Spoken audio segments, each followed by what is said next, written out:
All right, good evening, folks, and here we are live again from for Sacred Heart Parish, the live stream, the weekly live stream. It's me again, Eric Nelson, and this week I've got a guest. We've got Jeff Mazak with us, who's going to talk with us about the men's group. But before we do that, just a couple of quick announcements and shout outs. Just to remind everybody that the church office is closed this week, all week, for Christmas vacation. Everybody wanted to give a special thanks to Carmen Sosa, who helped organize the Las Posadas this year. And of course, a big thank you to all the families that participated in that. I did not get to go, but from what I heard from those who did, it was great. It was a success. A lot of folks came out for that. Let's see what else. Of course, some of the same stuff that's been in the announcements lately. We're still looking for people to be ushers, altar servers. If you know somebody who's interested in that, or if you're interested in that, get with the office, which of course is closed this week. Sorry. So next week, get with the office. Let's see. There will be a pro-life event coming up January 14th. So that's a ways out. But it's a good time to mark that on your calendar. There's going to be more coming out in the upcoming bulletins. I'm sure. Both Father Michael and Father Franklin will talk about it at the Mass and announcements. But go ahead and mark it put it on your schedule now that there's going to be an event on Saturday 14th. So that's coming. So, all right, we got the normal housekeeping out of the way. I've got Jeff Mazak here. As everybody say, go ahead and wave, Jeff. Everybody can see you. Thanks, Eric. Jeff was so kind to come on after I don't know, is it a calling out? I don't know. I used your name liberally a couple of weeks ago. Yeah, I didn't really take it as a calling out. I appreciate the plug so much. So it was great. Jeff was going to come in. He was going to come over to the house and check out the studio, but he's a little bit under the weather today, so he thought he would spare me and my family from catching his bug, which I told Jeff earlier. I said I'm not sure if I'm getting over my last one or catching a new one myself. So there's a lot of it going around. So, but thank you, Jeff. So Jeff's he's doing it from the house, which that's a beautiful thing about technology. We can do that. So, our prayers, of course, go to Jeff that he recovers quickly, and that if anybody else in his family is sick, they do also. So, but Jeff, let's talk about men's group. Yeah, let's get into it, Eric. So now I know we tried. And I say we, there were some of us that tried this back, when Father Simon was pastor. We tried to get a men's group going, and we've had a couple of, I guess you could say, attempts at it, and now we're trying again. I guess, and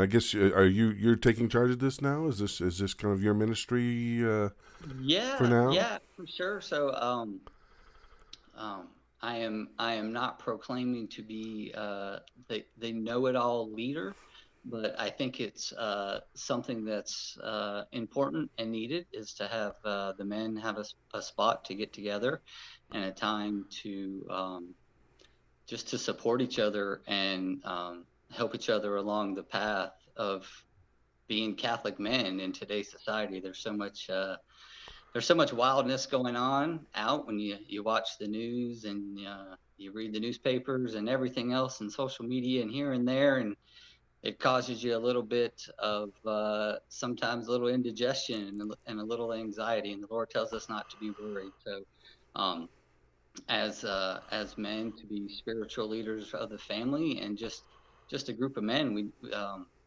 it's the Lord put it on my heart to at least give the opportunity for men to get together and discuss um, kind of what it means to be a Catholic man in 2022 coming into 2023. And sometimes when you look about, that's hard to see with normal people about, and to have good role models and to you can kind of quickly feel like you're walking it alone.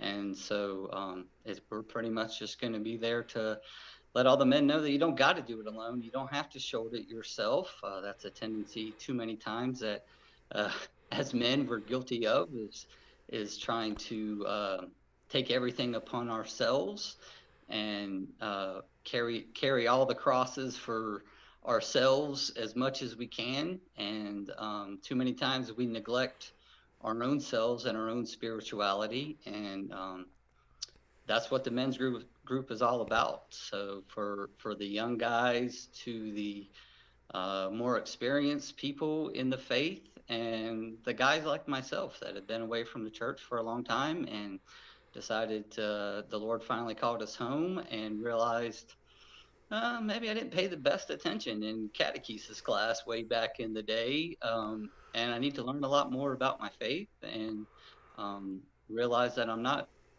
the only one out there walking through the struggles, and to be able to learn and grow together. So, No, very good. And I think you hit on a very important point there about men and self reliance. I know last week I was with some gentlemen and stuff like that, and a thing that I always personally would count as one of my greatest strengths, self reliance. When you put it in a spiritual, lens, it's not that it can be almost prideful, and like you said, when you feel you have to take every part or aspect of your life on yourself, and you can't give it over to say God to help you out with or anything like that. It's just men. I think we just, especially of us that are a little older. I think we grew up in a culture that really, I think I wouldn't say glamorized self reliance, but I think put a made it was a virtue to be self reliant, and so I think men we kind of that's a soft spot in our armor as far as our spirituality is because we don't want to ask for help. We don't want to admit that we don't know as much as we should.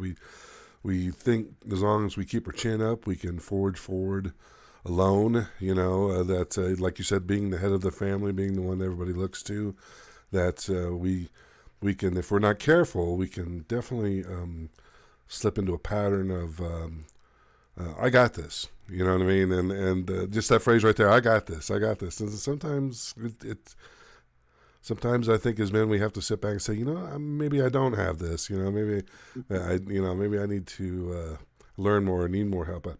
I think I think the men's group has always been a great idea. I think men have their own spiritual challenges. Not to say that women don't have theirs, but I think because I mean, men and women. I mean, we're equal, but we're different. We're not exactly the same, and so I think we have our own challenges when it comes to our spirituality. I think getting men together to work on those things is a great idea, definitely. So you have I wouldn't say a format, or how do you plan? How do the meetings? How do you plan them to yeah. look?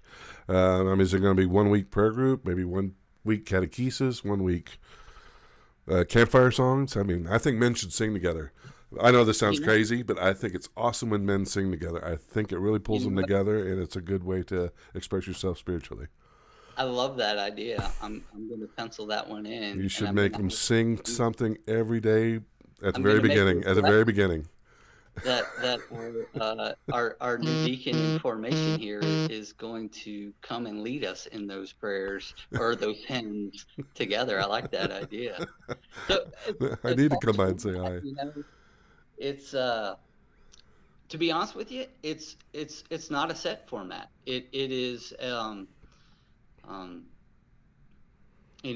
Father Mike kind of pointed out to me as we were having our meeting. I told everybody it's going to be kind of what are we looking for as men, and that's that's kind of how the Lord opened up His ministry is asking that question: what are you looking for? And so I think that's what's important is if there's a set format of it's going to be this and it's going to be that, then if it's not something that you're looking for, then you may not participate. And so the format is really open to the men that participate and what they are looking for. As we go into January, we are going to start with a little bit of the catechism. That was one of the things that kind of came up in our December meetings was dig a little bit deeper into the catechism, and that's a great place to start.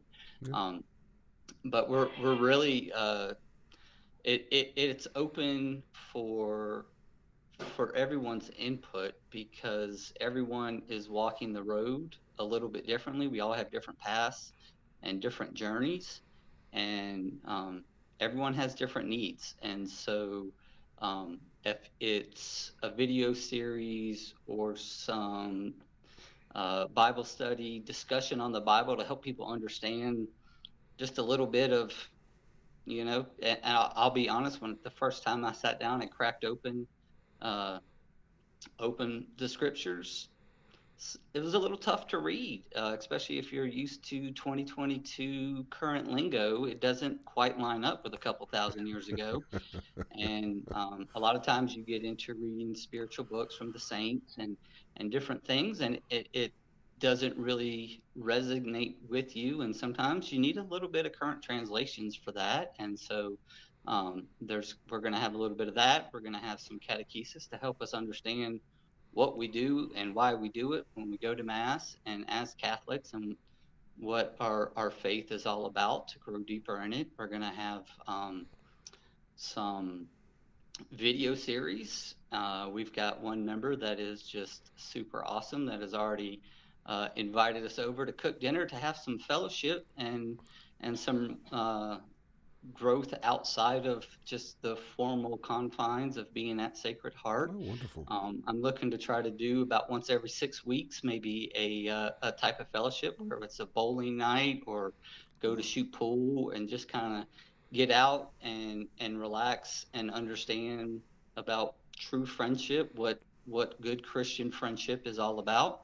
And then maybe once a quarter, a service. Event to just to kind of get out into the community and allow the community members. Part of living our faith is not being afraid to go out into the community and live that faith for others to see and be those role models for other of what makes Christians special. And so as Catholics, if it's take over the food pantry one quarter, or go visit a children's home, or and everything is subject to ideas. This is not the Jeff Mazak men's group. It's the Sacred Heart's men's group. Wonderful. And so the men of Sacred Heart all have equal say as brothers. We are baptized brothers in Christ, and so as brothers, we all have that equal say on how we should ride this train to help each other out spiritually, to make that end goal of all becoming saints in heaven together. So Wonderful, wonderful. No, I like everything that you're saying. I think that's great. I think it's a good idea not to keep to a very strict and narrow format. Keep it a little fluid. Keep it a little. Yes, I love it. Sounds great. So now everybody needs to know the when and the wheres.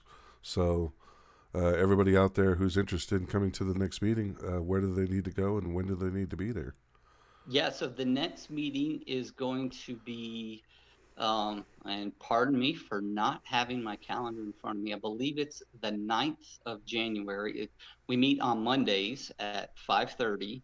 The scheduled time is 5:30 to 6. It's a short 30-minute block, non-committal. If you miss one week, you're not going to be like, oh, I missed last week, so I better not go this week. There's no commitment involved. Pop in when you can, just a short 30 minutes, time for when we get off of work before it becomes dinner time, or before the Monday night football game kicks off, since we're still in football season. From 5:30 to 6, we're usually hang out till about 6:30 if you want to stay longer and continue the discussion. But like I said, I don't want to make it into an obligatory, is that a word? I don't know.